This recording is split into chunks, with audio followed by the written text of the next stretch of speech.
Knowing key differences in the characteristics of search and display traffic will guide you to make better media buying decisions and to allocate an appropriate cost per click. Let's explore this in depth. With search traffic, the user would typically search for a keyword or a phrase, and then our ad will be triggered. In e-commerce, the proven theory is that search users have already progressed quite far down the conversion funnel, and they have a specific need for which they're actively searching. Hence, they are more likely to convert than display users. With display traffic, a user may be reading about a product or a service by chance, or they may be evaluating their options by conducting research.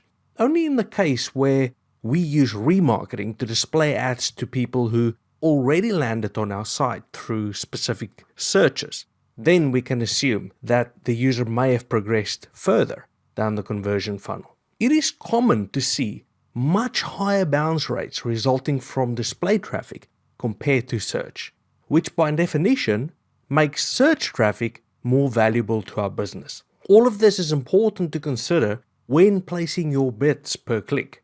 Clickstream data and industry statistics confirm that conversions through search traffic is much higher than conversions through display traffic. For some products, it's normal to see conversion rates of 2% from search traffic, which will justify a bid of $10 per click, and perhaps 0.25% from display traffic, which will justify a bid of around $2.50 per click.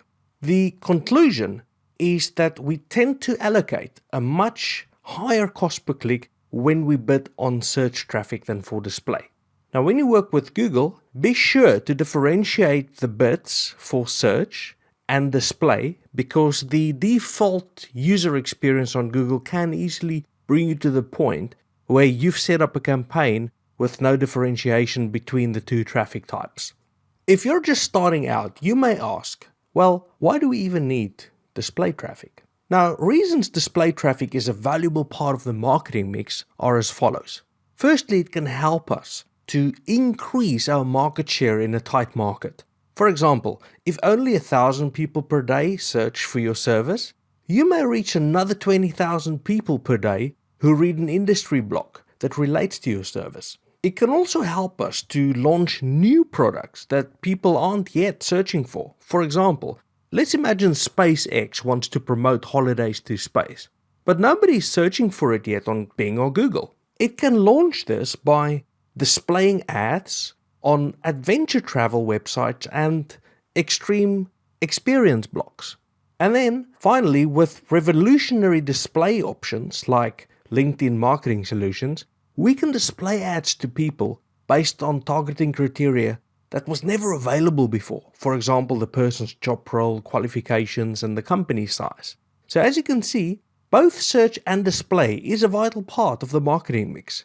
You may be in an industry where there are sufficient search traffic, or you may operate in a tight space where unique abilities to leverage display ads in a creative way is going to set you apart from the competition.